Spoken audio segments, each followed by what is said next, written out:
Hi everyone, how are you? I'm Jessica. Welcome back to my channel. Today we're working on block 4 of the 2024 Scrappy Sampler. Let's get started. I have my pieces for the block here, and we need to make two different types of units for this block. So the first one is going to be the center of the block. That's going to be assembled like this. We'll assemble the center first, then sew the top on, and then sew the bottom on. And the other units are flying geese. So let's do the center first, and then we'll get to the flying geese. I'm just going to put one square on top of the other. Doesn't matter if your purple or white is on the top or the bottom or whatever color you're using. Basically, you're just sewing these in a strip of 3 like that. So I'll put my other one on.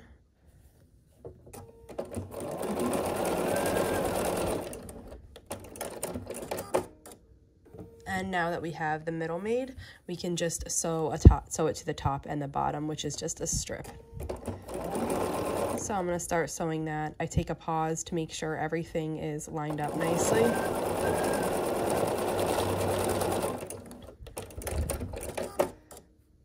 And then we'll sew it to the other piece.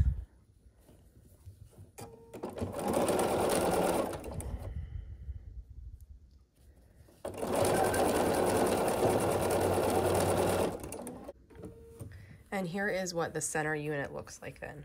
So we just need one of these for our block, and now this is going to be a star, so we're going to frame it with 4 flying geese and then 4 white squares in the corner. So let's do the flying geese next.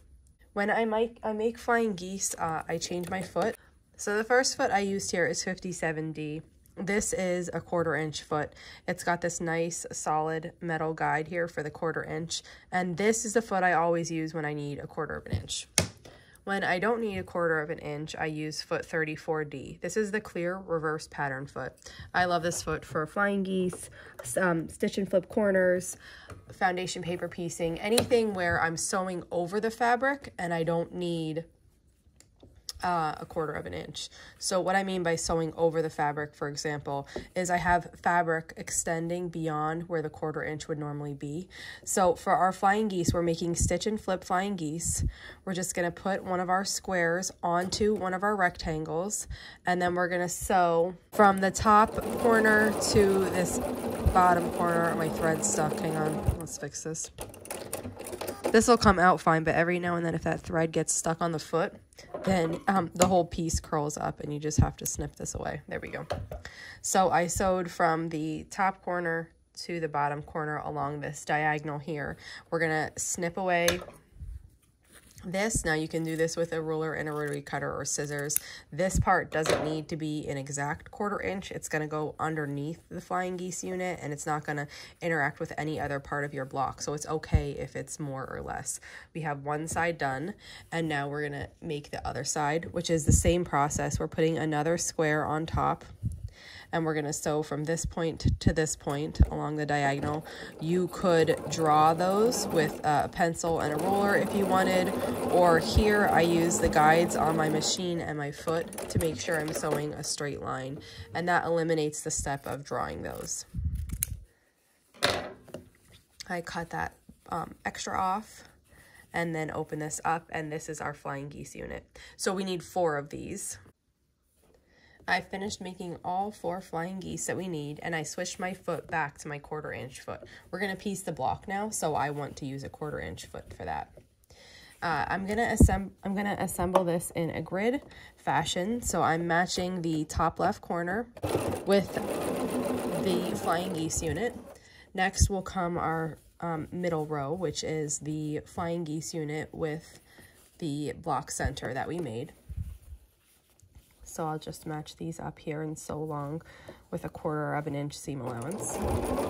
I usually start and then stop, align everything once the needle's holding it together, and then I just continue sewing. And the bottom of our block will be another white square and a flying geese unit. So after this, we're going to have the 2 left columns of the block assembled together, and all we need to do is add the 3rd column. So far we have this. We're going to add a white square to this because this is the top right of the block.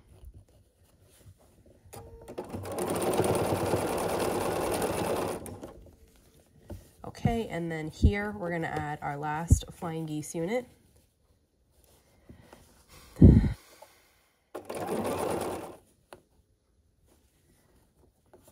Okay, and then the last white square.